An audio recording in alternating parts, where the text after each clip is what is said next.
యెషయా గ్రంథం 66 అధ్యాయం 10 వచనం ద్వారా ఎంతో సూటిగా మాట్లాడుతున్నారు. యెరూషలేమును ప్రేమించు వారులారా, మీరందరూ ఆమెతో సంతోషించుడి, ఆనందించుడి.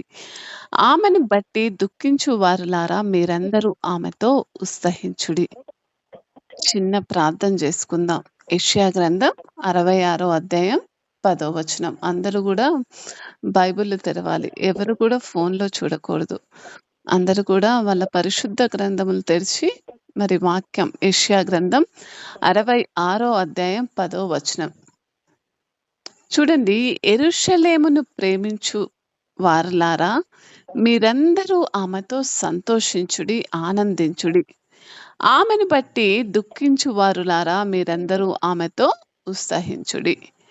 చిన్న ప్రార్థన చేసుకుందాం. మహాపరిశుద్ధుడగు దేవా, నిత్యుడగు తండ్రి, మీకే స్తోత్రములు, స్తుతులు. తండ్రి అయిన దేవా, పరిశుద్ధుడా ప్రభా, మరి నేటి వాక్య ఉపదేశాన్ని బట్టి తండ్రి ప్రభా, మరి నాకు ఆత్మ నడిపింపును దయచేయండి తండ్రి. ప్రభా, వ్యర్థమైన తలంపులు తండ్రి ప్రభా, మరి కూర్చున్న బిడ్డలు బట్టి ప్రార్థిస్తున్నాను తండ్రి. పరిశుద్ధుడా ప్రభా, మరి వారు ఏ మాత్రము కూడా నిర్లక్ష్యముతో కాదు గాని హృదయముతో, పూర్ణ హృదయంతో నీ వాక్యాన్ని వినుటకు వారిని వారు సిద్ధపరచుకొనుటకై సహాయం చేయండి తండ్రి. ప్రభావం నీకే వందనాలు, మీకే స్తోత్రములు స్తుతిస్తున్నాను. యేసు నామములో ప్రార్థిస్తున్నాను తండ్రి. ఆమేన్. చూడండి, యెరూషలేమును ప్రేమించు వారులారా, మీరందరూ ఆమెతో సంతోషించుడి, ఆనందించుడి అనే వాక్యాన్ని మనం ధ్యానించబోతుండగా, ఇక్కడ దేవాతి దేవుడు ఏమని సెలవిస్తున్నానంటే, యెరూషలేం అంటే ఆయన ప్రజలు. ఓకేనా? యెరూషలేం అంటే ఆయన ప్రజలు. యెరూషలేమును ప్రేమించు వారులారా, మీరందరూ ఆమెతో ఏం చేయాలంట? సంతోషించుడి. ఈ వాక్యము మనం అర్థం చూసుకున్నప్పుడు, సంఘం అనేది అంటే ఒక చర్చ్ అనేది క్రీస్తుకు చాలా మంది పిల్లల్ని అందజేస్తుంది. అవునా కదా? సంఘము ఈనాడు మరి భౌతికంగా ఈ లోకంలో ఉన్న ప్రతి సంఘమును గూడా క్రీస్తుకి వారసులైన పిల్లల్ని తయారు చేయడంతో ఆధ్యాత్మిక పిల్లలను ప్రతినిత్యం కంటూనే ఉంది. అవునా? ఒక స్త్రీ బిడ్డకు జన్మనిచ్చినప్పుడు ఆమె ఏ విధంగా ఉంటుందో కొద్ది క్షణములు చూద్దాము. చూడండి, మరి ఒక స్త్రీ విషయంలో ఎప్పుడైతే ఆ స్త్రీ గర్భవతి అయినప్పుడు, మరి 9 నెలలు నిండాక మరి సంపూర్ణమైన ఆరోగ్యంతో ఉన్న ఆ స్త్రీ పిల్లలు కనడానికి సిద్ధంగా ఉన్నప్పుడు, మరి ప్రసవ వేదనతో పిల్లల్ని కంటుంది. అవునా కాదా? అంతే కదా!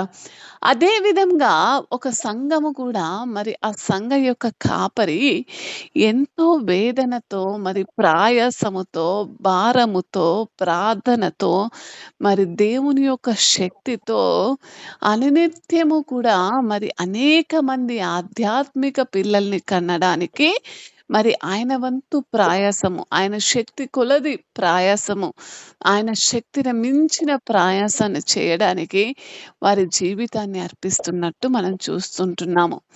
అయితే ఎప్పుడైతే ఒక స్త్రీ ఒక బిడ్డకు జన్మనిచ్చినప్పుడు, ఆమె స్నేహితులు లేకపోతే పొరుగువారు, మరి లేకపోతే మీకు పిల్లలు కలిగి ఉంటే మీ పిల్లలే ఇంకొక పిల్లలకు వివాహం జరిగి, ఆ సమయం వచ్చేసరికి ఎప్పుడైతే వాళ్ళు పిల్లలను కనడానికి సిద్ధంగా ఉన్నప్పుడు, మరి 12 పిల్లల్ని కన్నప్పుడు మీరెంత సంతోషంగా ఉంటారో ఆ క్షణాన్ని గుర్తు చేసుకోండి.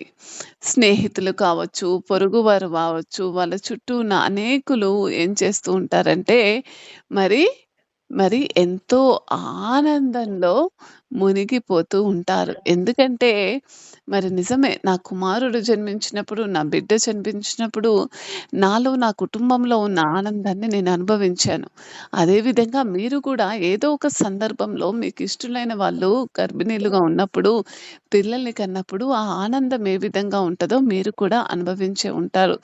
మనం అనుభవిస్తున్నప్పుడు మన తోటివారు, మన మంచి కోరుకునే వాళ్ళు, మన స్నేహితులు, మన పొరుగు వాళ్ళు కూడా ఏం చేస్తారండి?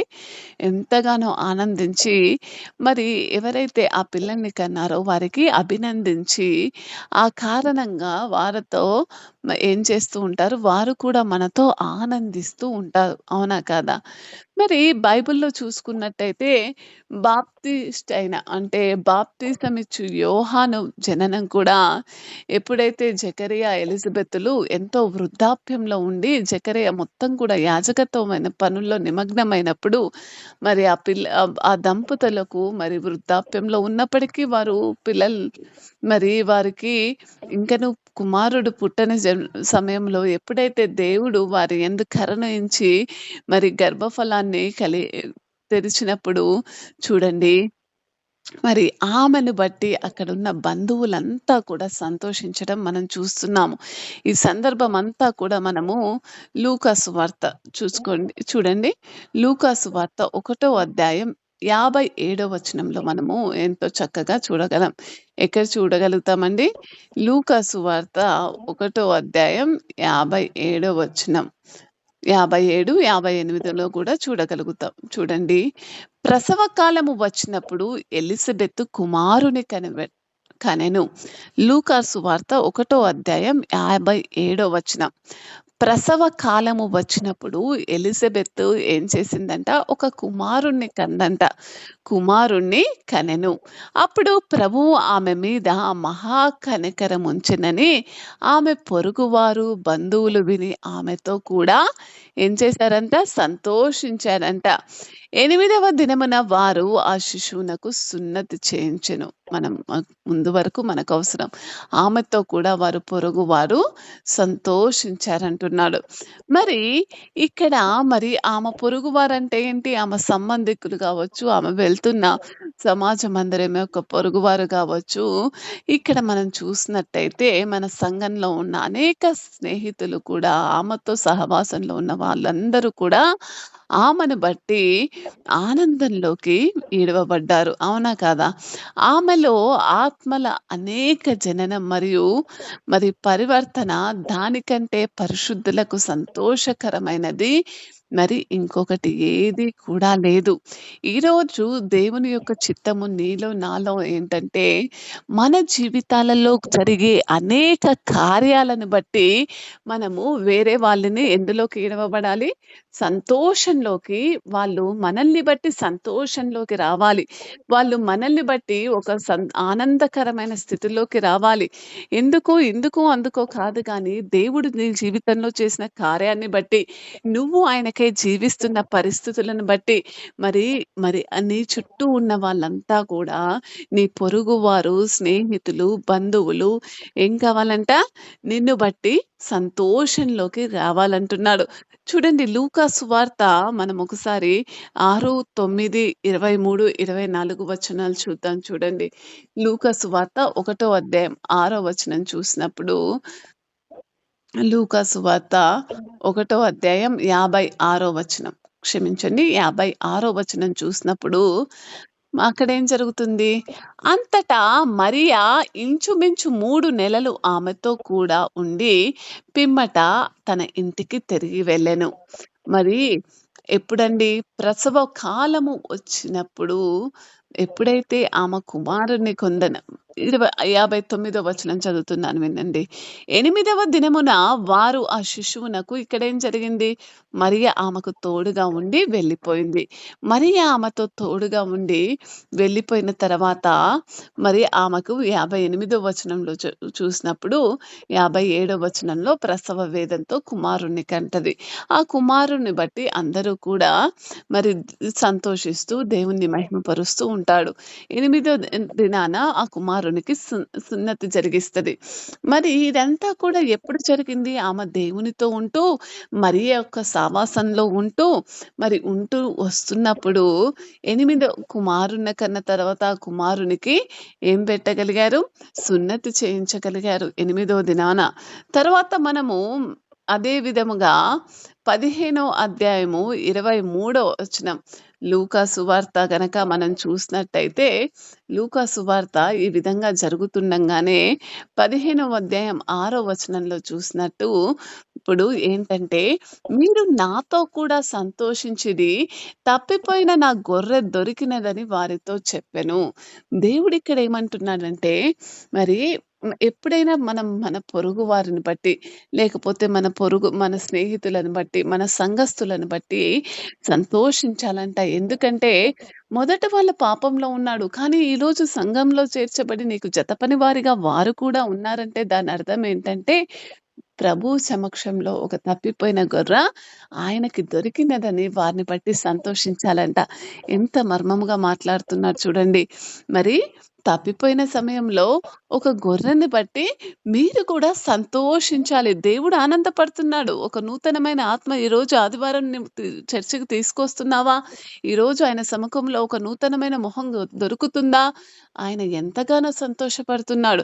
ఎంతగా సంతోషపెడుతున్నాడో చెప్తున్నాడు చూడండి. లూకా సువార్త 15వ అధ్యాయం 9వ వచనం గనక మనం చూసినప్పుడు, అది దొరికినప్పుడు తన చెనకెత్తలను పొరుగువారిని పిలిచి, నాతో కూడా సంతోషించుడి.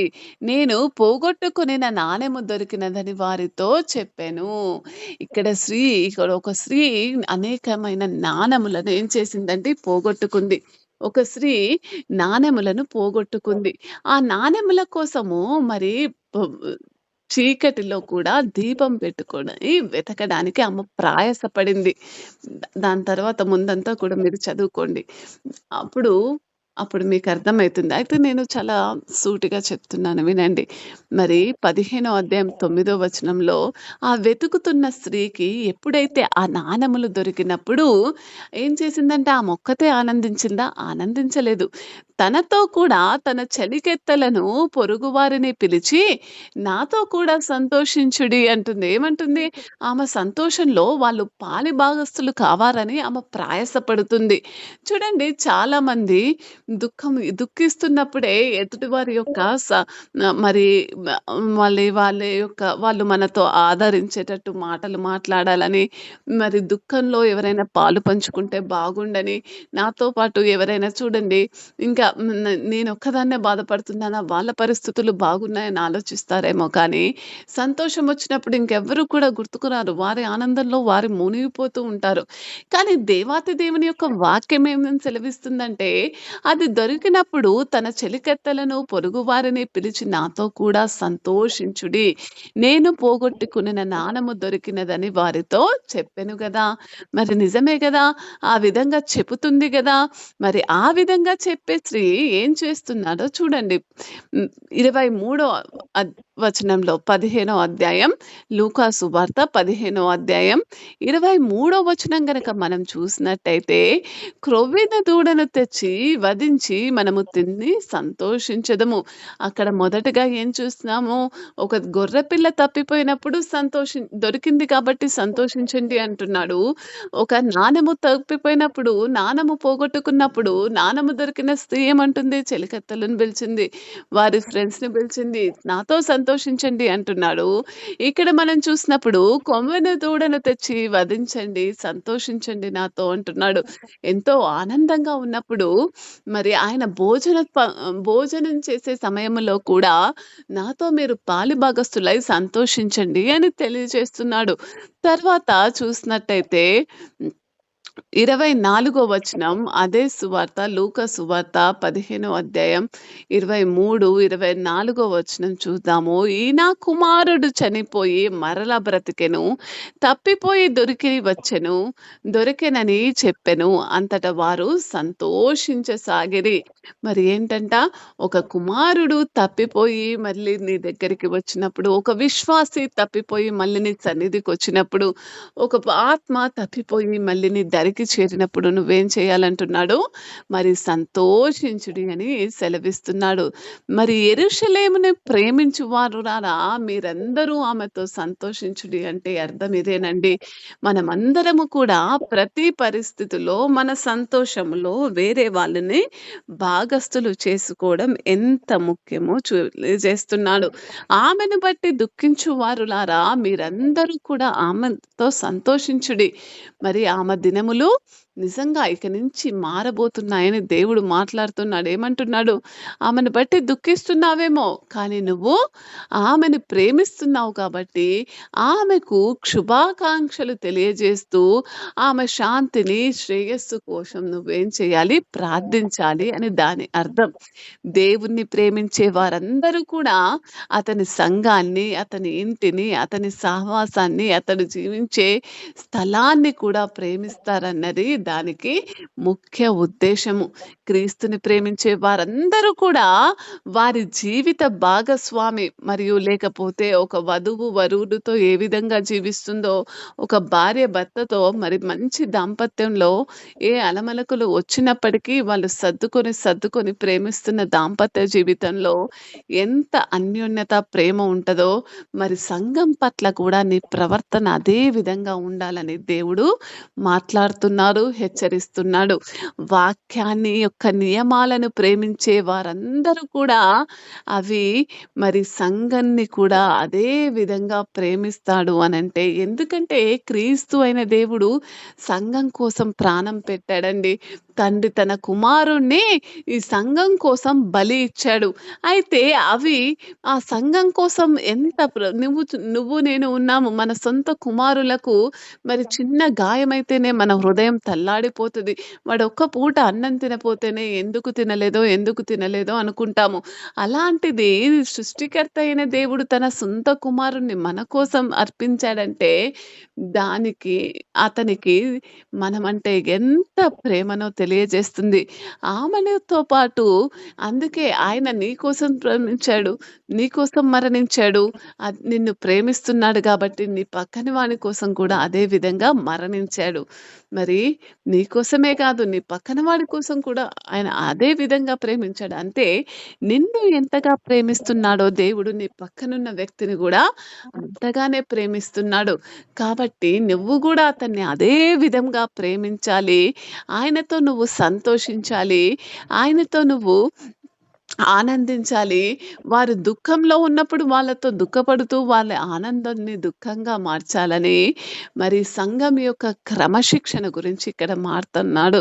మరి నేటిలో ఒకరిపై ఒకరు ప్రేమ లేకపోవడం, లేకపోతే మత మార్పిడి అనుకోవడం, లేకపోతే ఆయన యొక్క కృపలో క్షీణత మరి అని గ్రహించుకుంటూ మరి అటువంటి ఆలోచనలలో ఉంటూ ఇది దేవుని యొక్క కృప కాదు, నా గొప్పతనమే అనుకుంటూ మరి మరి అటువంటి సందర్భాలలో దేవుడు అంటున్నాడు, అటువంటి హృదయం ఉన్న వ్యక్తిని కూడా మార్చేంత ప్రేమ ఉండాలి.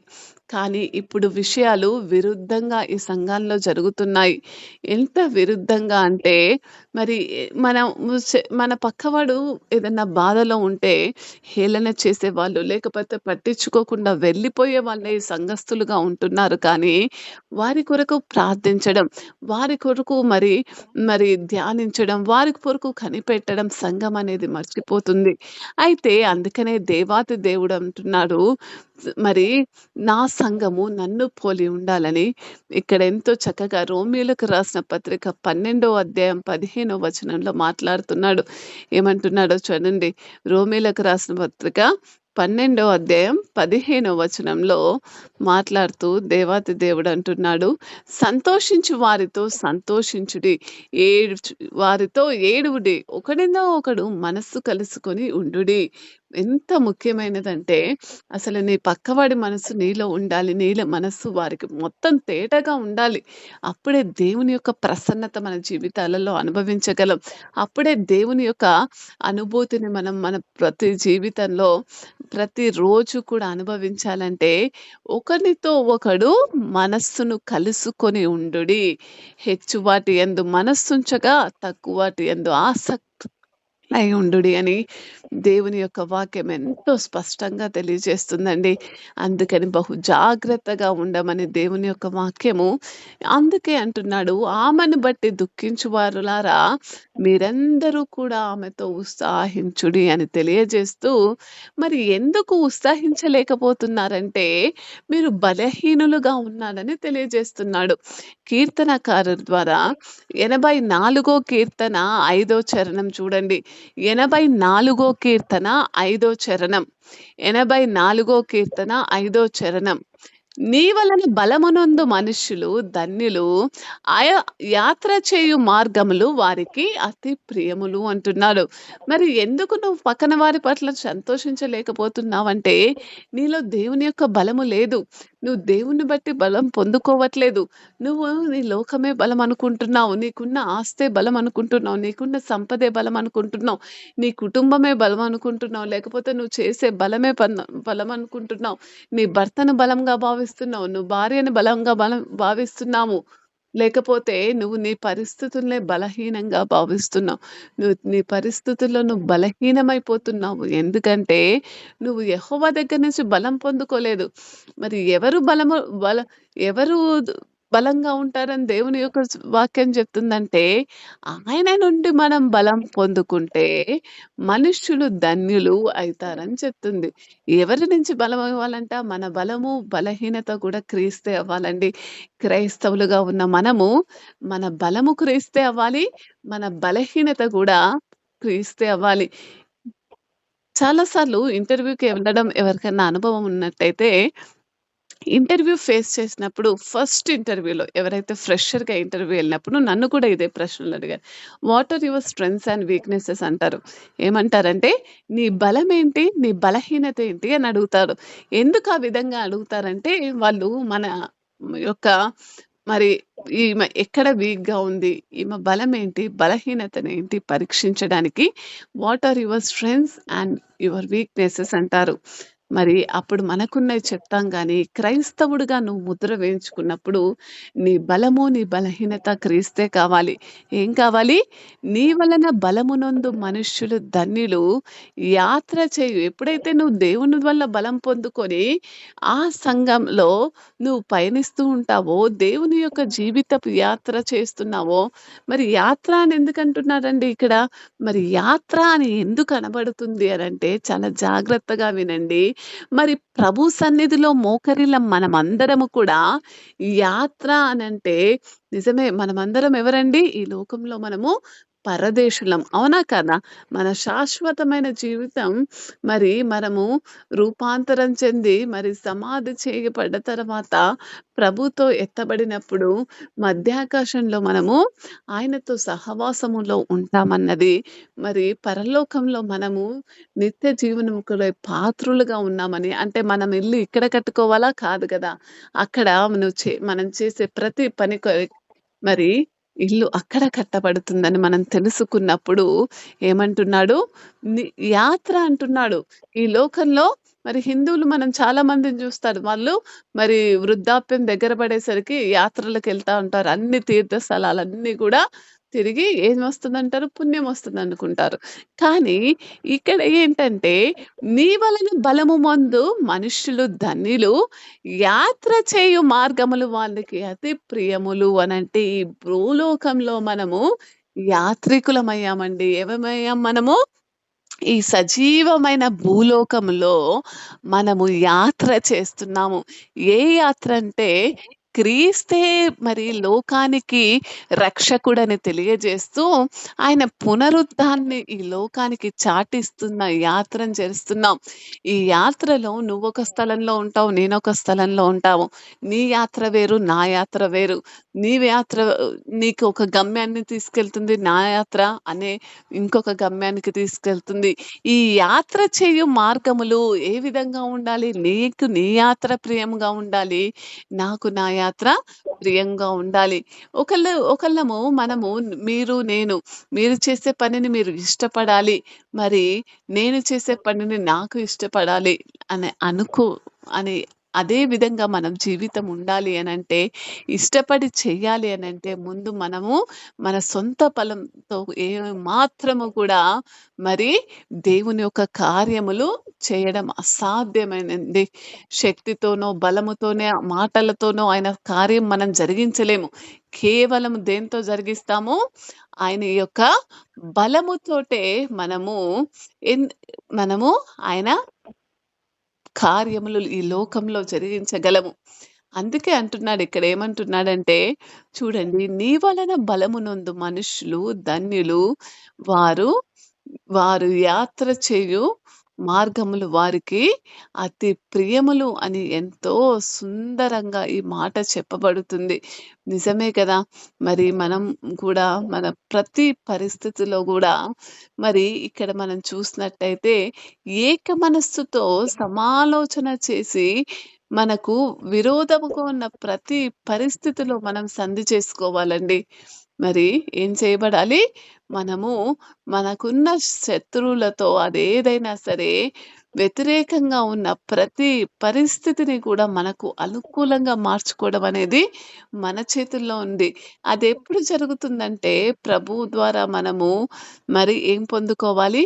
బలము పొందుకొని ఎప్పుడైతే ఆయన బలముతో మనం నడుస్తూ ఉంటామో, ఎప్పుడైతే ఆయన బలముతో మనము ముందుకు వెళుతూ ఉంటామో, దేవుడు ఎన్నుకున్న ప్రజలైన ఇశ్రాయేలుకు వ్యతిరేకంగా మరి తమను తాము ఏకం చేసుకున్న వేరు వేరే దేశాలను గూడా మరి వాటిపై విజయాన్ని వాటికి అందించారు. అవునా కాదా?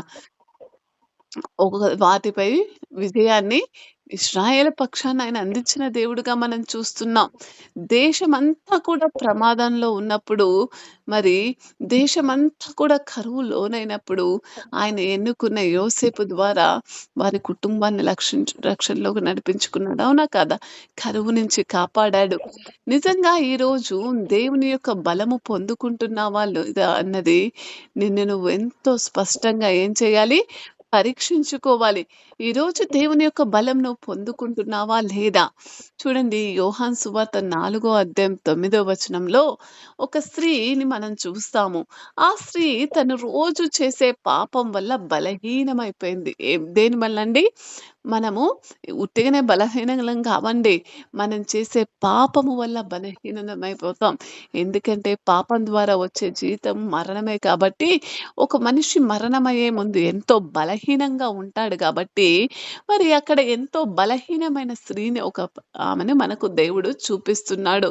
ఆ బలహీనమైన స్త్రీ ఎటువంటి పరిస్థితుల్లో జీవిస్తుందంటే, మరి సమరయుల వలె జీవిస్తుంది.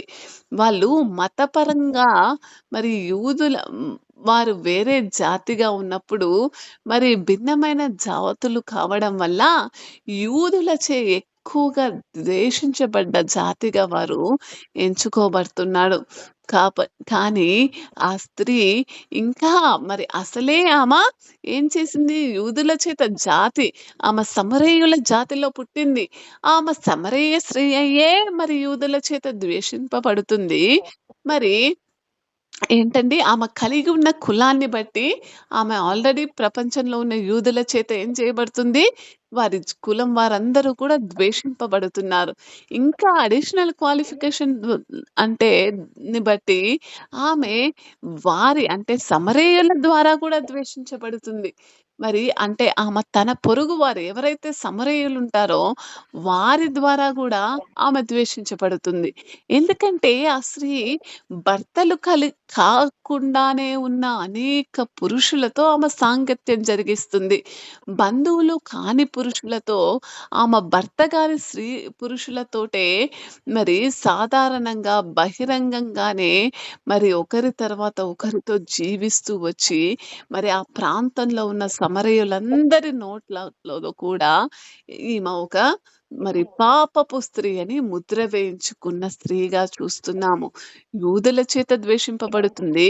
మరి సొంత చుట్టాలుగా ఉన్న మరి సమరయుల చేత కూడా పాపము చేస్తూ ద్వేషింపబడుతున్న ఆ స్త్రీని మరి ప్రభు కలుసుకొనడం చూస్తూ ఉంటాము. అవునా కాదా? ఈరోజు మన కుటుంబాలలో ఉన్న మనమందరం కూడా అనేక పరిస్థితుల్లో మన గురించి తెలియని వాళ్ళ చేత మనం ద్వేషింపబడుతున్నాము. మనమంటే తెలిసిన వాళ్ళు, మన బంధువులు కూడా మన పరిస్థితిని బట్టి ద్వేషించే వాళ్ళు అనేకులు మన చుట్టూ ఉంటున్నారు. అవునా కాదా? అనేకులలో ఇటువంటి పరిస్థితులు ఉంటూ ఉన్నాయి. అయితే చూడండి, అపవిత్రమైన సమరయుడితో మరి పాత్రలను పంచుకోవాలని మరి ఇక్కడ మరి సిద్ధంగా ఉన్నాడు. యేసు మరి రిక్వెస్ట్ చేస్తున్నాడు. ఈ స్త్రీతో ఎంతో తేటగా మాట్లాడతాడు. ఆయన బహుశా నిజముగా ఆ స్త్రీకి మనం చూసినట్టయితే అక్కడ ఆ సందర్భం అంతా అలా సృష్టించబడుతుంది. శిష్యులందరూ కూడా భోజనం తేవాలని ఊరిలోకి వెళ్ళిపోతారు. యోహాను సువార్త 4 అధ్యాయం 8 వచనం గనక మనం చూసినట్టయితే 4 అధ్యాయం 8 వచనం చూసినట్టయితే ఆ శిష్యులు ఆహారము కొనుటకు ఊరిలోకి వెళ్ళిపోతారు.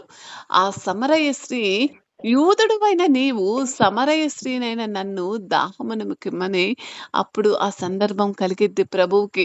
నిజంగానే మాట్లాడడం మొదలుపెడతాడు.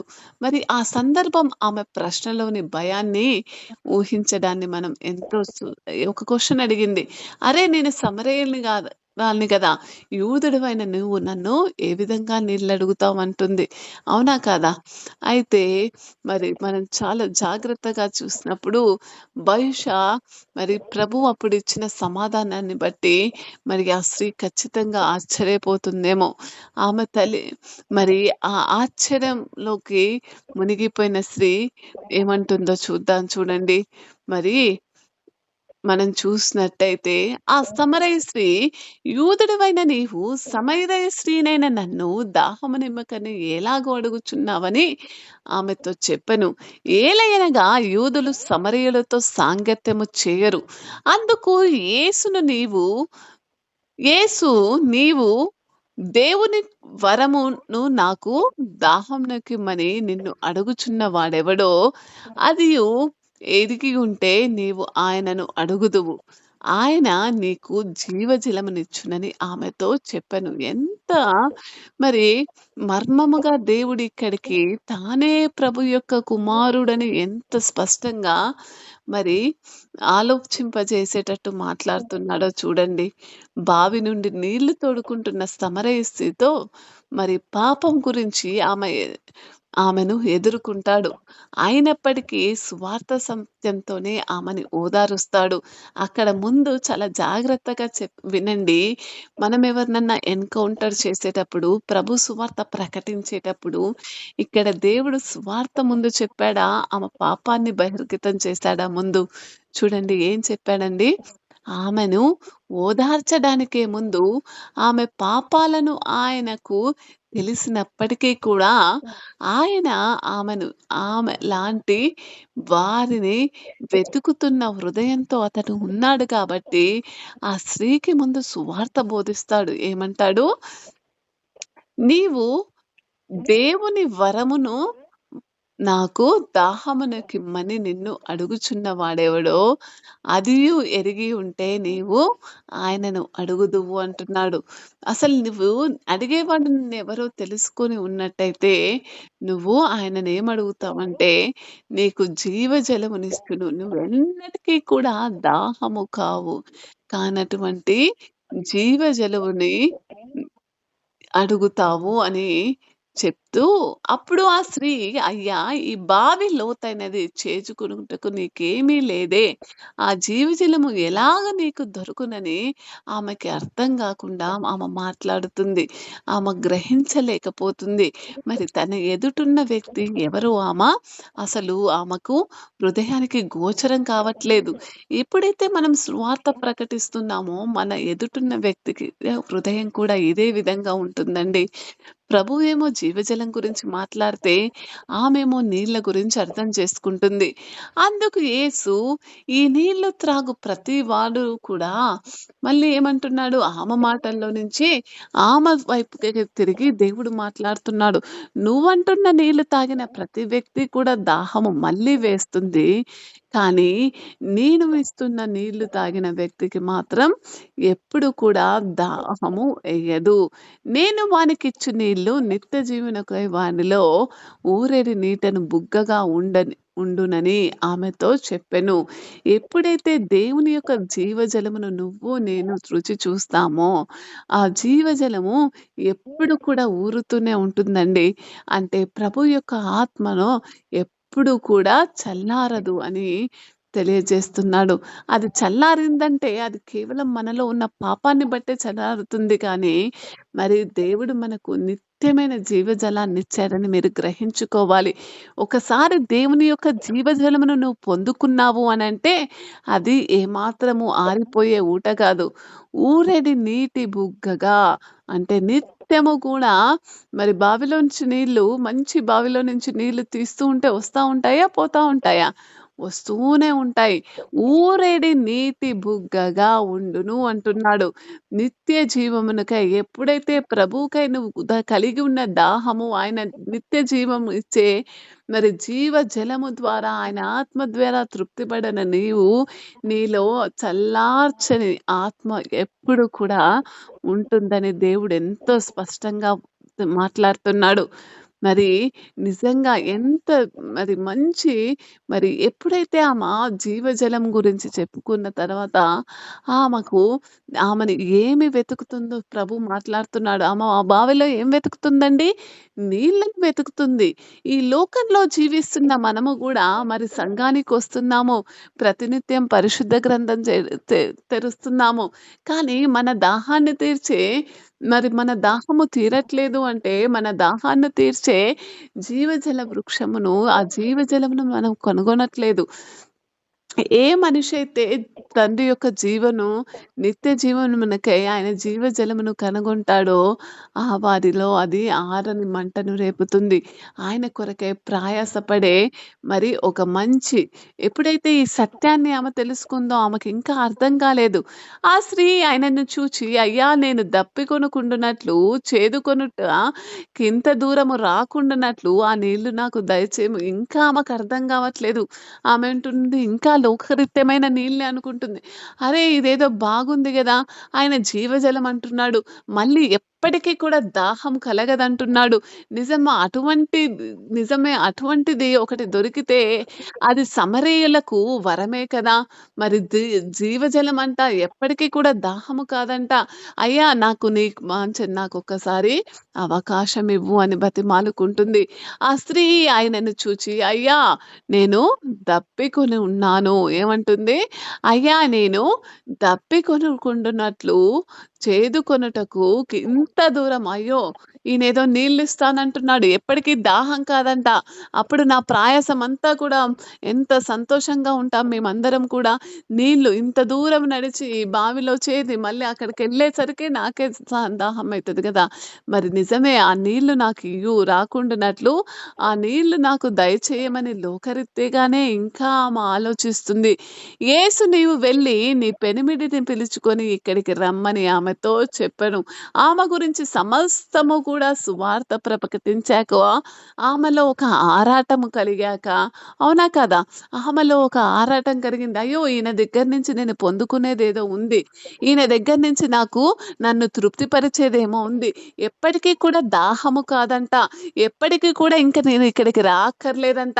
ఎప్పటికి కూడా నేను ఇంత దూరం ప్రయాసపడి మరి ఈ బావిలో నుంచి నీళ్లు తోడక్కర్లేదంట అని ఆలోచించుకొని, అయ్యా! ఆ జీవజలమును నాకివ్వు. ఒక ఆరాటము ఆమెలో కలిగించి ఆయన అంటున్నాడు. ఏమంటున్నాడు?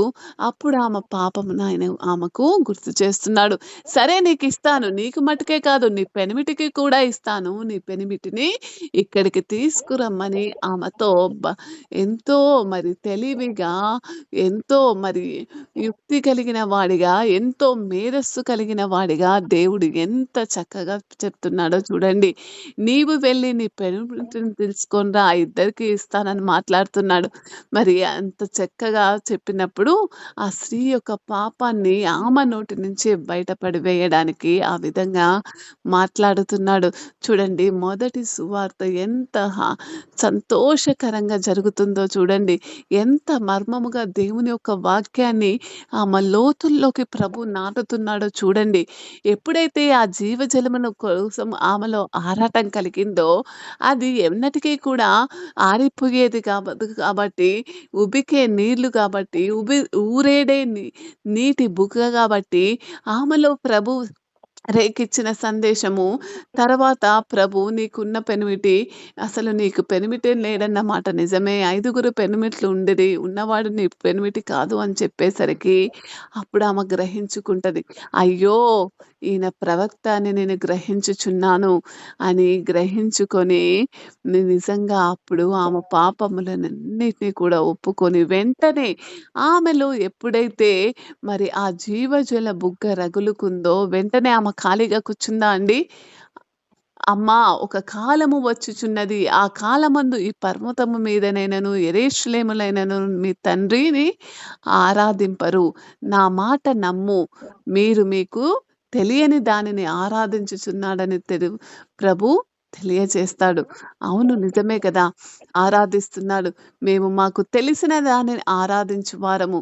రక్షణ యూదులలో నుండియే కలుగుచున్నది. అయితే యథార్థముగా ఆరాధించువారు ఆత్మతోనూ, సత్యముతోనూ తండ్రిని ఆరాధించు కాలము వచ్చుచున్నది అని సమస్తము కూడా తేటపరిచి, మరి ఆ స్త్రీ ఆయనతో క్రీస్తనబడిన మెస్సియా వచ్చినని ఎరిగే వరకు మరి ఆమెతో సమస్తము కూడా సంభాషిస్తాడు.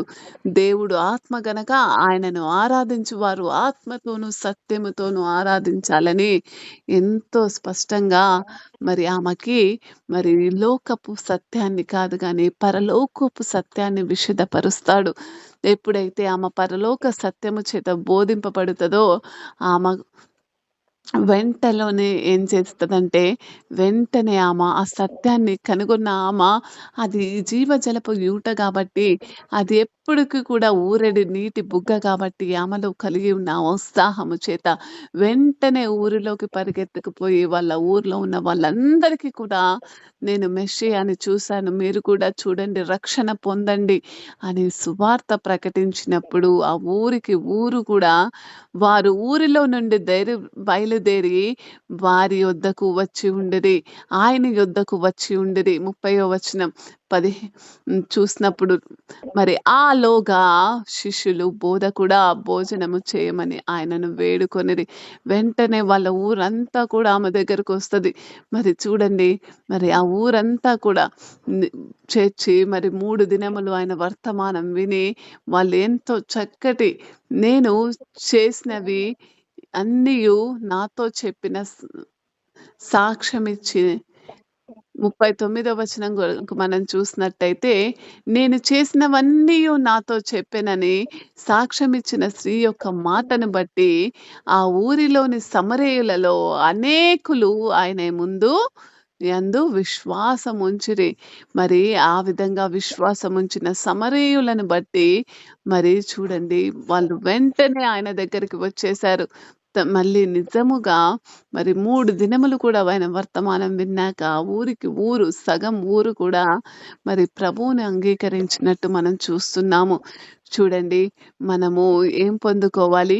మరి మొదటగా పాపిగా బలహీన జీవితంలో ఉన్న ఈ సమరయ స్త్రీ ప్రభు యొక్క మాటలను నమ్మి మరి చివరి వరకు సంభాషణ వరకు కూడా నీటిని నీళ్ళనే అనుకుంది.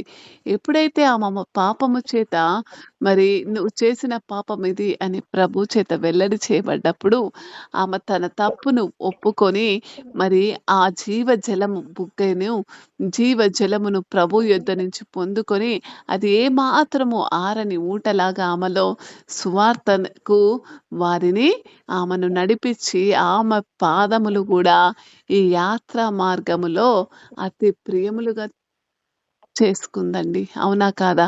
పాపిగా ఉన్న ఒక స్త్రీ బలమునొందుకొని ఆమె పాదములను మరి ఎంత చక్కగా మార్చుకుందో చూడండి. అందుకే అంటున్నాడు, ఏలయనగా యూదులు సమరయులతో సాంగత్యము చేయరు. ఈరోజు నువ్వు అనేక కులముల వాళ్ళని ద్వేషిస్తున్నావేమో. ఈరోజు నువ్వొక క్రైస్తవుడిగా నువ్వే ఉంటూ, నువ్వు నీతిమంతుడు అనుకొని వేరే వారిని ద్వేషిస్తున్నావేమో. మరి సమరయులకు సువార్త ప్రకటించడానికి యేసుడు సమరయుల ప్రాంతానికి వెళ్ళవలసొచ్చింది. అవునా కాదా? పౌలు భక్తుడు కూడా అంటాడు, నేను తినేవారితో తినేనట్టు, మరి తినకూడని వారితో తిననట్టుగా, బలహీనతతో బలహీనులుగా, మరి బలవంతులతో బలవంతులుగా ఉంటూనే నేను వారిని మార్చుకుంటూ వచ్చానంటున్నాడు. మరి ఈరోజు నువ్వు నేను కూడా ఒకరిని మార్చాలంటే వారి పరిస్థితుల్లోకి మనం వెళ్ళాలి. వారి ప్రవర్తనలోకి మనం వెళ్ళాలి. వారికి మనం దగ్గర కావాలి. వారి పరిస్థితిని సమస్తము కూడా మనము మరి దేవునికి అనుకూలమైన సమయం వచ్చే వరకు కూడా వారితోటి మరి మనము జీవిస్తూనే ఉండేటట్టు ఉండాలి. అదే విధంగా ఇక్కడ కూడా చూద్దాం చూడండి. దానియేలు గ్రంథం 6 అధ్యాయం 9 వచనంలో మరి దానియేలు గ్రంథం 6 అధ్యాయం 9 వచనంలో మనం చూసినట్టయితే ఎంతో చక్కగా దేవుడు మాట్లాడుతున్నాడు. ఏమండి? దానియేలు గ్రంథం 6 అధ్యాయం 9 వచనం. అందరూ కూడా తీయండి. దానియేలు గ్రంథం 6 అధ్యాయం 9 వచనం. 6 అధ్యాయం 9 వచనం గనక మనం చూసినట్టయితే అక్కడ కాగా రాజుకు దర్యావేషు శాసనము రాయించి ఒక సంతకం చేయిస్తాడు. ఏం చేస్తాడండి? కాగా రాజుకు దర్యావేషు రాజు ఏం జరిగిస్తాడంటే ఒక శాసనం రాపిచ్చి ఒక సంతకం చేపిస్తాడు. ఏమని? మనందరికీ కూడా తెలిసిందే. ఏమని చేయిస్తాడండి? ఓ దర్యావేషు మరి దానియేలు యొక్క స్టోరీ అందరికీ కూడా తెలిసిందే. అవునా కాదా?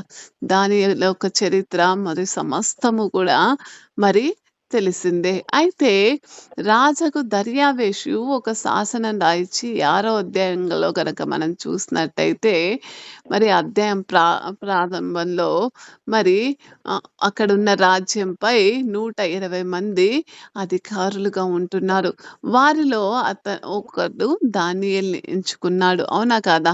ఇప్పుడు దానియేలు పర్షియా రాజ్యంలో ఇప్పటికే ఆ సమయానికే ప్రసిద్ధి చెందిపోతాడు. ఎందుకంటే అతను యువకులలో ఉంచిన ఒక గొప్ప మరి ఎగ్జాంపుల్‌గా ఉంటున్నాడు.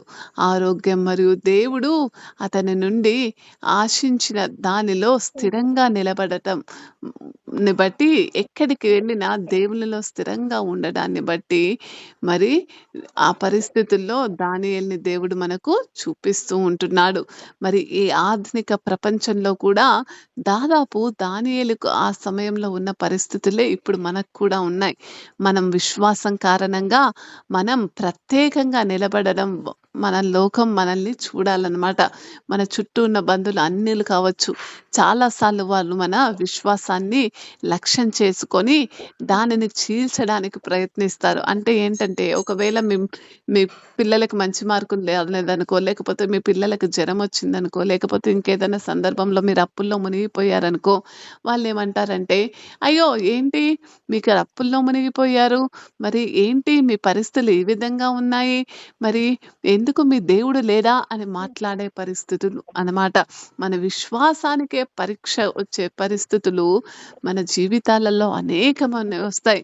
కొన్నిసార్లు ఎవరైనా చాలా మందిని చూసినప్పుడు బహిరంగంగా కూడా దేవుణ్ణి ఆరాధించడానికి చూస్తే వారు ఆ అవకాశాన్ని ఉపయోగించుకొని మనం ఎవరైనా బంధువుల ఇంటికెళ్ళామనుకోండి, వాళ్ళ బంధువుల సన్నిధిలో మనం మోకరించి ప్రార్థిస్తున్నాం అనుకోండి, అది గూడా వాళ్ళకి మరి ఒక ఎగతాళి చేసుకునే పరిస్థితిగా వాళ్ళకి కనిపిస్తుంది. నలుగురు, ఐదుగురు కలిసి మన మీద కొన్ని జోకులేసుకుంటారు. అలా జరిగినప్పుడు ఒకసారి దానియేలుని జ్ఞాపకం చేసుకోండి. 30 రోజులు దర్యావేషు తప్ప మరే మనిషి కూడా ఆహ్, దేవు దేవు ఆహ్, వేరే దేవుణ్ణి ఆరాధించకూడదని రాజు ఒక శాసనం జారీ చేస్తాడు. దానియేలు ఈ ఆజ్ఞ పాటించడని తెలిసి ఇతర జ్ఞానులు ఏం చేస్తారు? వాళ్ళ మీదకి ఒక పన్నాగమేద్దాం. దానియేలు మీదకి శిక్ష రాజుకి కోపం రావాలి అని ఆ పరిస్థితిని ఆ విధంగా క్రియేట్ చేస్తాడు. ఆయన కూడా వా దానియేలేమన్నా న పడిపోతాడా అండి? ఏమి మాత్రం పడిపోడు. ఎప్పటికి కూడా ప్రతిమ దగ్గరికి వెళ్లి మొక్కకుండా వారు ఏం చేయబడతారండి? కేవలము దానియేలు తన విశ్వాసం నుండి దూరంగా ఉండలేక మరి అటువంటి వ్యతిరేక పరిస్థితుల్లో కూడా దేవుణ్ణి ఆనుకున్న వాడిగా మనం చూస్తున్నాము. మన నమ్మకాలకు పరీక్షలు ఎన్నో వస్తాయి. నీలో ఉన్న విశ్వాసానికి ఎన్నో పరీక్షలొస్తాయి. ఎందుకంటే నువ్వు జరగొద్దనుకున్నది నీ జీవితంలో మళ్ళీ అదే జరుగుతూ ఉంటుంది. నీ విశ్వాసం పలుమార్లు పరీక్షించబడుతుంది. అది ఎంత వరకు అనంటే దేవుడు నిన్ను నమ్మే వరకు కూడా పరీక్షించబడుతుంది. మనం యేసుక్రీస్తులో మన పునాది వైపు తిరిగి మన బలహీనతలను బలపరుచుకునే వరకు, మరి ఆయన నుండి బలం పొందుకునే వరకు మన విశ్వాసం అనేది మళ్ళీ పరీక్షించబడుతూనే ఉంటుంది. మరి ఆమోదించిన చట్టం బట్టి ఆయన దానియేలు కూడా ఉన్నతమైన స్థానంలోనే ఉన్నాడు. ఒక రాజు ఒక ఆజ్ఞ ఇస్తే, రాజు ఒక చట్టం రాయిస్తే దాన్ని పాటించాలన్న మాట అతనికి తెలుసు. అవునా కాదా? దానియేలు తన రోజు నుండి కూడా దేవునికి ప్రార్థించడానికి మరియు హింస, భయం తన చుట్టూ ఉన్నా కూడా ఆ పనొక్కటే చేశాడు గానీ, చట్టానికి ఏమాత్రము కూడా భయం పడలేదు. అవునా కాదా? మన నమ్మకాలకు వ్యతిరేకంగా మనల్ని భయపెడుతున్న పరిస్థితులు ఎన్ని ఉన్నప్పటికీ దేవాతి దేవుడు ఏమంటున్నాడంటే, మనం లోకంలో వెలుగులో లేము. మనం ఆ క్రీస్తు యొక్క వెలుగులో ఉన్నామని జ్ఞాపకం చేసుకోవాలి. మరియు మనం లోకం కంటే భిన్నంగా ఉన్నామని మనం జ్ఞాపకం చేసుకోవాలి. కాబట్టి ప్రపంచం మనల్ని అవమానించినప్పటికీ దేవునిపై ఆ విశ్వాసం మరియు మన నమ్మకాలలో మనం బలం పొందుకోవాలి. దీన్ని చేయడం అంత సులభం కాదు గానీ, మరి మనకు మనం దేవుణ్ణి మరి ఆయన యొక్క పరలోక లక్ష్యాన్ని సాధించాలనే మరి ఆ సమరయ స్త్రీలో కలిగినటువంటి ఆరని నీటి బుగ్గ మరి వృక్ష జీవ జలము వంటి నీటి బుగ్గ నీలో నాలో కలిగి ఉండడం అనేది ఎంతో ముఖ్యం. మరి దానియేలులా ఉండాలని, సమరయ స్త్రీ వలె సువార్త చాటాలని, బహిరంగంగా లేక ఏకాంతంగా ఉన్నప్పుడు దేవుడు ఎల్లప్పుడూ మన ద్వారానే ప్రకాశించేటట్లు ఈ లోకానికి మనం కనబడాలని దేవుని యొక్క ఆశ. మన విశ్వాసానికే మనం నమ్మకంగా ఉంటే దేవుడు దానికి ప్రతిఫలం ఇస్తాడని ముందు నువ్వు నేను నమ్మకపోతే ఈ లోకం ఎట్లా నమ్ముద్ది చెప్పండి? దానియేలును సింహంలో గుహలో పడవేసిన తర్వాత దేవుడు సింహాల నోళ్ళు మూయించాడు. అవునా కాదా? మరి ఎప్పుడైతే రాజు ఆ విధంగా శాసనం రాయించాడో, దానికి వ్యతిరేకంగా దానియేలు ప్రవర్తించాడో, మరి మళ్ళీ అతని చుట్టూ ఉన్న వ్యతిరేకతలను బట్టి మళ్ళీ రాజు చేత ఏం చేయిస్తాడు? రాజుకిష్టం లేదు. అయినప్పటికీ సింహాల గుహలో వేపిస్తాడు. దానియేలు తమ నమ్మకమైన సేవకుడు గాబట్టి రాజే అంటాడు, "దానియేలు నువ్వు నమ్ముకున్న దేవుడు నిన్ను రక్షిస్తాడు గదా!" అని. కాబట్టి ఆయన దానియేలును మరణం నుండి రక్షించాడు. బైబిల్‌లోని మనం చూసినట్టయితే ఈ పరిశుద్ధ గ్రంథంలో 2 విభాగాలలో దేవుడు మనకు చేసిన వాగ్దానాల గురించి మరియు పరలోకంలో మనకు ఉన్న ప్రతి ఫలాల గురించి మనకు చాలా సార్లు చెప్పబడింది. అవునా కాదా? మరి మీరు నమ్మకంగా ఉంటే ఏం దొరికిద్ది? నమ్మకంగా ఉంటే ఏం దొరికిద్ది అని అనుకోవచ్చు గానీ, నమ్మకంగా ఉంటే సమస్తము దొరికిద్దండి. ఈ లోక భోగాలలో గూడా నీకు సుఖం దొరికిద్ది.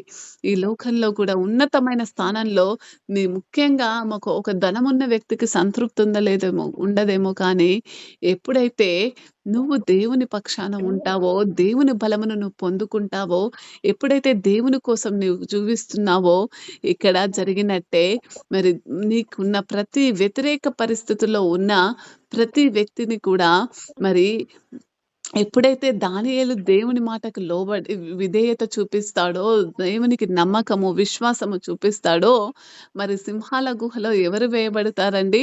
ఎవరైతే దానియేలు మీద ఫిర్యాదు చేస్తారో వాళ్ళందరే ఆ సింహాల గుహలో ఏయబడతారు. అవునా కాదా? ఇక్కడ నిలిచిందేంటి అంటే దానియేలు రోజుకు 3 సార్లు ప్రార్థన చేస్తూనే ఉన్నాడు. అప్పుడు మరి అటువంటి ప్రార్థననే మరి ఈరోజు మరి దేవునికి నిజంగా ఇప్పటివరకు నీ జీవితాన్ని నువ్వు ఆ విధంగా సమర్పించుకోలేదేమో. దేవునికంటూ ఒక సమయము, దేవునికంటూ ఒక పని, దేవునికను ఒక ప్రత్యేకంగా జీవించాలని నిన్ను నువ్వు సిద్ధపరచుకోలేదేమో. కానీ నేటి నుంచి మరి పాపి అయిన మరి ఆ సమరయ స్త్రీ ఏ విధంగా దేవుని కోసం జీవించడానికి ఆశపడి మరి ఒక క్షణంలోనే కొద్ది సంభాషణలోనే ఆమె మనసు మారిందండి. మనం ఇప్పటివరకు ఎన్ని సువార్తలు విని ఉంటాం, ఎన్ని ఆదివారం వాక్యాలు విని ఉంటాము, ఎన్ని మరి మెసేజ్‌లు విని ఉంటాము, ఎన్ని సార్ల మరి అయ్యగారి దగ్గర హెచ్చరించబడి ఉంటాము. మరి అన్ని సార్ల వాక్యం చూసుకొని సరిచేసుకొని ఉంటాము. చూడండి మరి అటువంటి సరిచేసుకున్న మనలో ఉన్న భక్తి దానియేలు వల్ల స్థిరంగా ఉందా లేదా? ఒకసారి మనం పరీక్షించుకోవాలి. మనం ప్రతిదినము ఆయన బలం పొందుకోవాలంటే మళ్ళీ మళ్ళీ మనం ప్రతిరోజు రోజుకు 3 సార్లు అన్నం తింటున్నామండి శారీరకమైన బలం పొందుకోవడానికి. ఒక రోజే తిని ఆపేస్తున్నామా? కాదు గదా! మళ్ళీ మళ్ళీ తింటున్నాం. ప్రతిరోజు తింటున్నాం. అంటే మరి చాలా జాగ్రత్తగా గమనించండి. మరి, మరి శారీరకమైన మరి జీ ఆరోగ్యానికి నువ్వు అన్నమో, పల్లో ఇంకేదైనా ఏ విధంగా తింటున్నామో, నీ ఆధ్యాత్మిక జీవితానికి ప్రతి దినము ఆయనతో సహవాసము, ప్రతి దినము ప్రార్థన, ప్రతి దినము బైబిల్ ధ్యానించడం కూడా అంతే ముఖ్యమైనవని నువ్వు తెలుసుకోవాలి. మరి పట్టుదల కొరకి నువ్వు ఏ స్థానంలో ఉన్నా బబులోనులో ఉన్నా ప్రార్థించాడు. అవునా కాదా? మరి అదే విధంగా తన ఊరిలో సొంత ఊర్లో ఉన్నా కూడా దేవుని శాసనాలను నేర్చుకుంటూ అదే విధంగా జీవించాడు. అటువంటి జీవితాన్ని ఈ లోకానికి నువ్వు మరి, మరి నువ్వు ఈరోజు నీ చుట్టాల ఇంటికెళ్తే ప్రార్థన మానేస్తున్నావేమో, హాస్టల్‌లో ఉన్నానని ప్రార్థన మానేస్తున్నావేమో, నువ్వు నలుగురు చూస్తున్నావు అని ప్రార్థించడం మానేస్తున్నావేమో, అటువంటి మనస్సు తీసివేసుకోమని దేవుడు సూటిగా మాట్లాడుతున్నాడు. కొరింథీయులకు రాసిన పత్రిక 1 అధ్యాయం, మొదటి కొరింథీయులకు రాసిన పత్రిక 4 అధ్యాయం 7 వచనం చూడండి.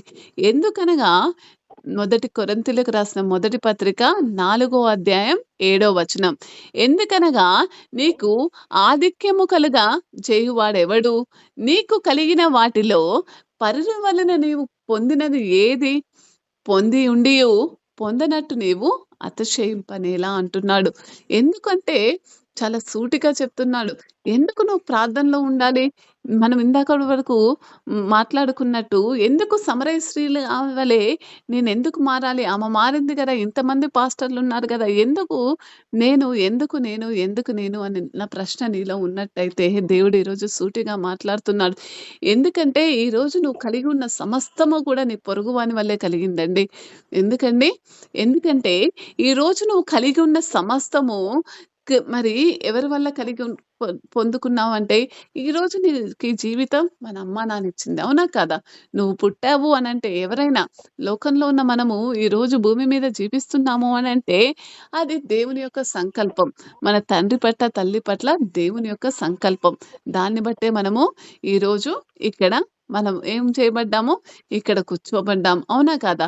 మరి ఈ కొరింథీలో ఉన్న క్రైస్తవులు వివిధ క్రైస్తవ నాయకుల పట్ల విధేయత విషయంలో మరి ఎందుకు విభజింపబడకూడదో పౌలు చెబుతూ రాస్తున్నాడు. ఏమంటున్నాడంటే, ప్రభువు మాత్రమే పౌలుతో సహా తన సేవకులను తీర్పు తీర్చగలడు గాని, తమను తాము ఎవ్వరు కూడా తీర్పు తీర్చుకోకూడదు అని మాట్లాడుతూ, అపోస్తులలో మరి వారికి రానున్న పరిస్థితుల్లో, జరుగుతున్న పరిస్థితుల్లో పౌలు చిన్న పిల్లలకు తండ్రిలాగా వ్రాస్తూ ఈ మాటలు రాస్తున్నాడు.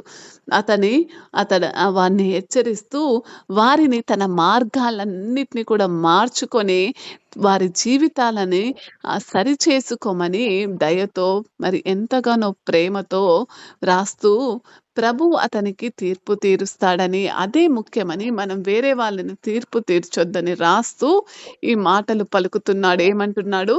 ఎందుకనగా నువ్వు వేరే వాళ్ళని అసలు ఎట్లా తీర్పు తీరుస్తావు? నీకు ఆధిక్యము కలుగజేయ వాడెవరు? నువ్వు ఒక స్థానంలో ఉన్నావు. ఆ స్థానంలో ఉండడానికి కారణం ఎవరు? చూడండి ఈరోజు కనపడిన దేవుణ్ణి ఎట్లా నమ్మాలి అనుకుంటారేమో కానీ, సరే కనపడే తల్లిదండ్రులని నమ్మొచ్చు కదా!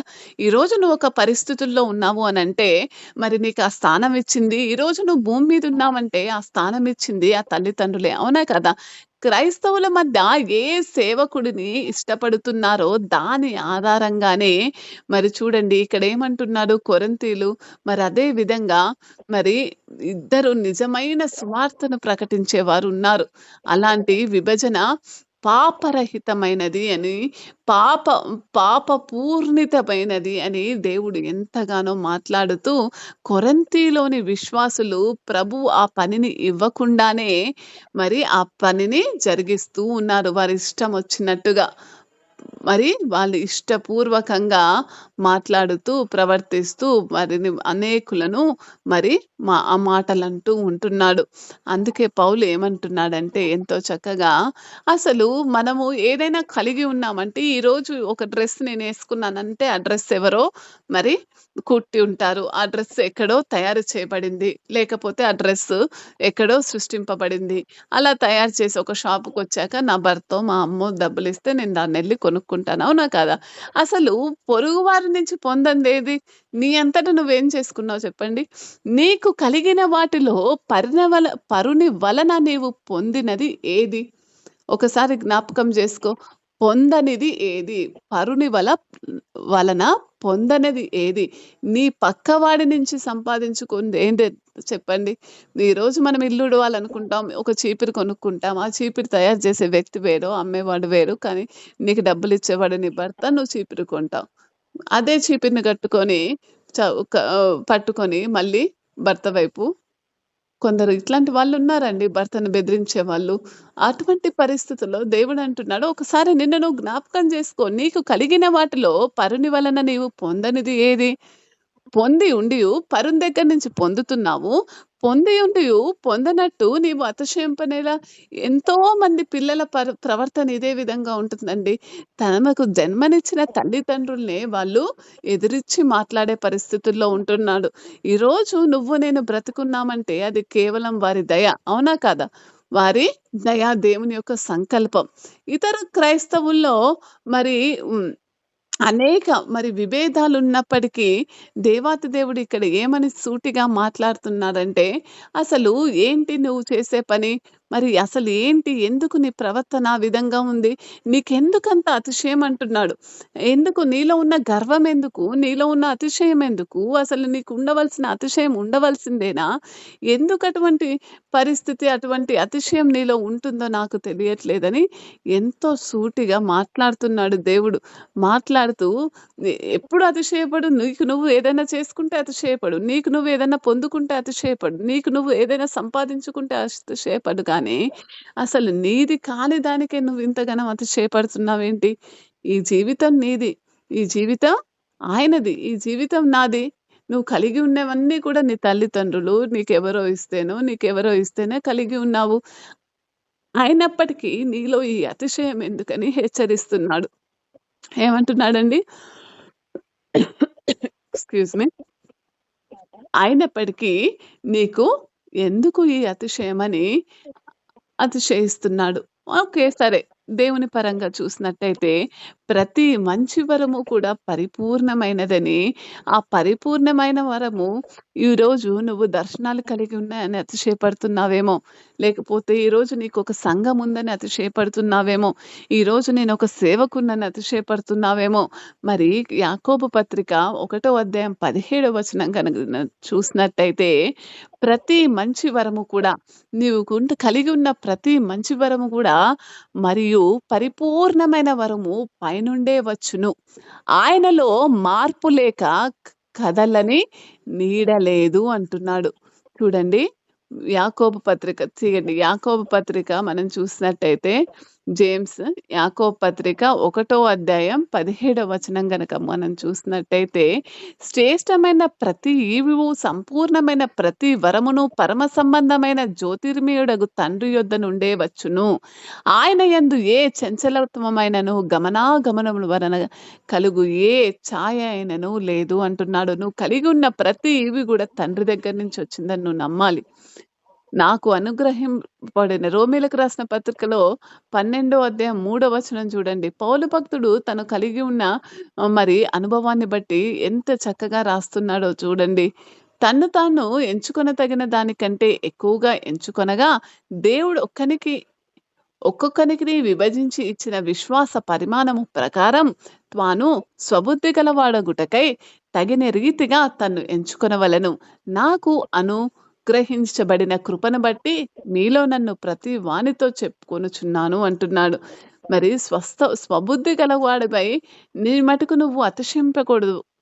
ఏ మాత్రము కూడా మనల్ని బట్టి మనము అతిశయింప పడకూడదు.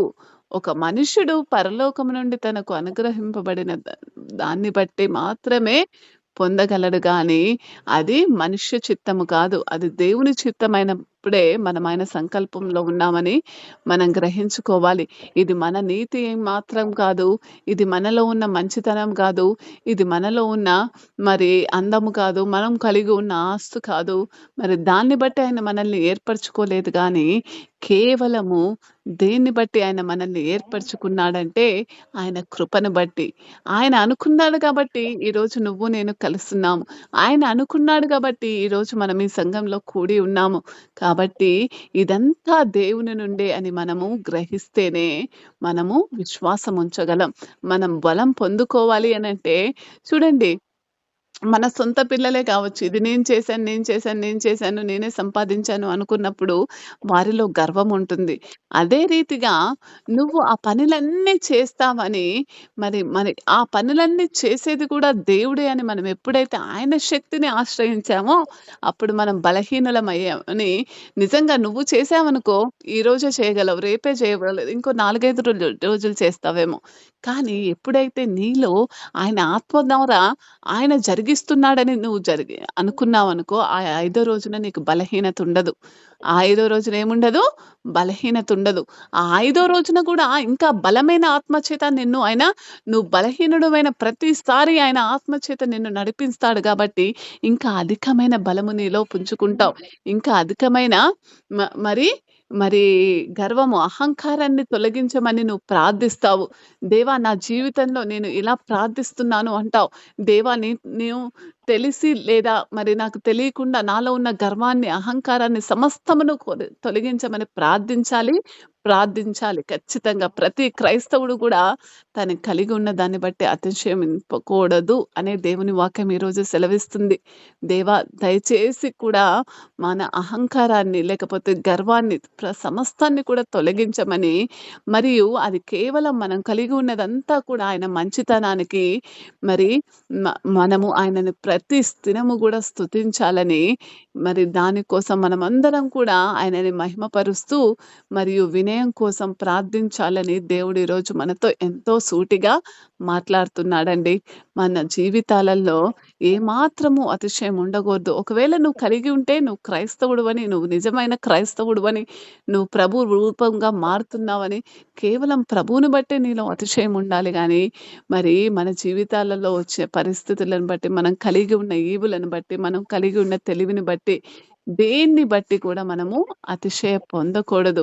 ఎప్పుడైతే మనం బలం లేని వారమని ఒప్పుకుంటామో, అప్పుడే వేరే వాళ్ళ బలాన్ని ఆశ్రయించే మరి మ మల్ మనస్సు మనకొస్తుంది. ఆ విధమైన మనస్సుతో నువ్వు దేవుని సన్నిధికొచ్చి, ఈరోజు ఆయన దగ్గర నుంచి నీ వలన బలము పొందు మనుషులు మరి ఎవరంట? ధన్యులంట. మనలో మన బలము లేదని మనం ఒప్పుకోవాలి. మనం బలహీనులమని ఒప్పుకొని ఆయన సన్నిధి ఆశ్రయించినప్పుడు మరి తెలుసుకుంది. మరి ఆమె తాగే నీరు ఆమెను తృప్తిపరచలేదని తెలుసుకుంది.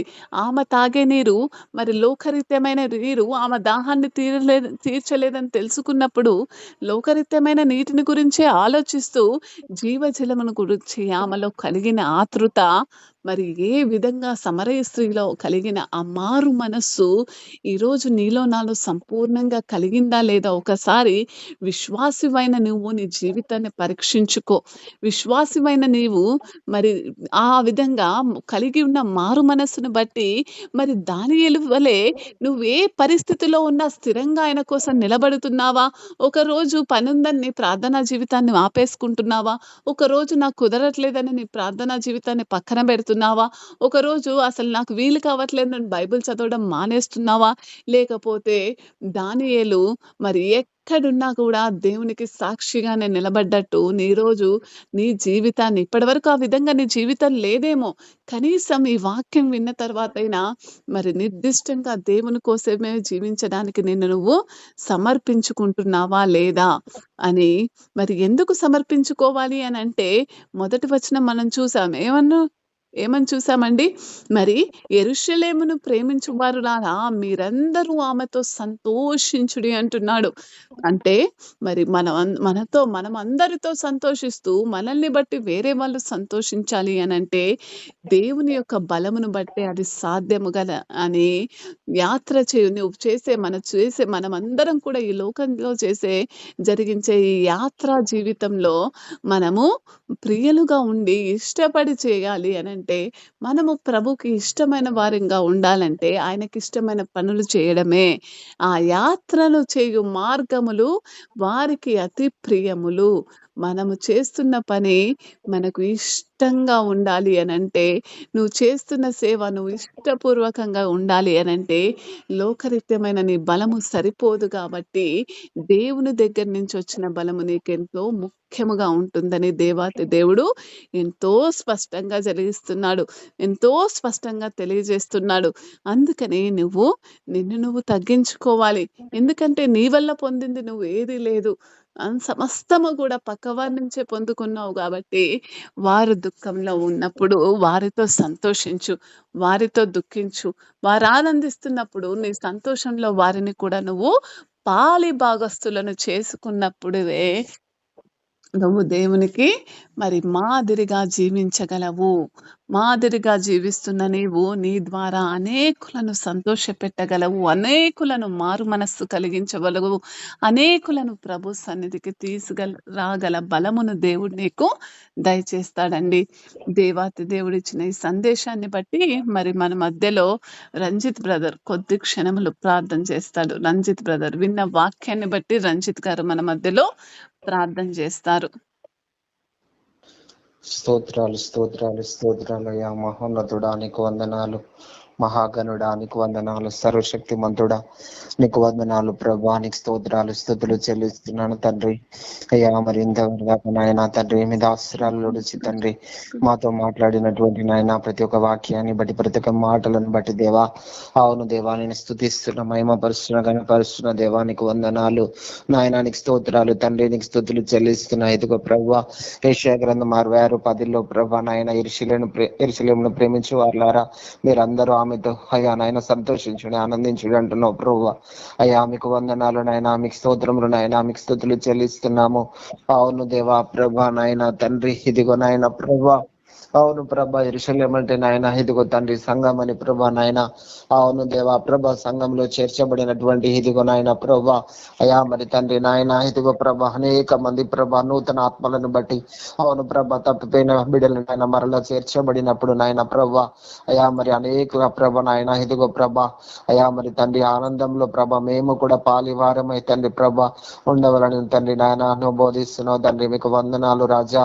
అయా మీకు స్తోత్రములు దేవా. మీకు స్తుతులు చెల్లిస్తున్నాను తండ్రి. అవును దేవా, అవును తండ్రి. అవును నాయన ఇదిగో ప్రభా అయా నీ వలన అయ్యా నాయన బలమునందు మనుషులు ధన్యులు అంటున్నావు ప్రభా. అయా వారికి యాత్ర చేయ మార్గములు ప్రియములను నాయన నీకు స్తోత్రములు అయా. నీకు స్తుతులు అయా. నీకు వందనాలు. అవును ప్రభా నీవిచ్చు బలమును ప్రభా అయా మరి తండ్రి మేము పొందుకున్నప్పుడు ఇదిగో ప్రభా ఆత్మానుసారముగా ఇదిగో ప్రభా అవును రిబా షాకబా రిబరాల రబా కబా షబా బాబా బాబా హరికందరల రబా కబా షబా రికరల బల రబా కబా షబా Arriba cabara la raba cabasha bari cara la raba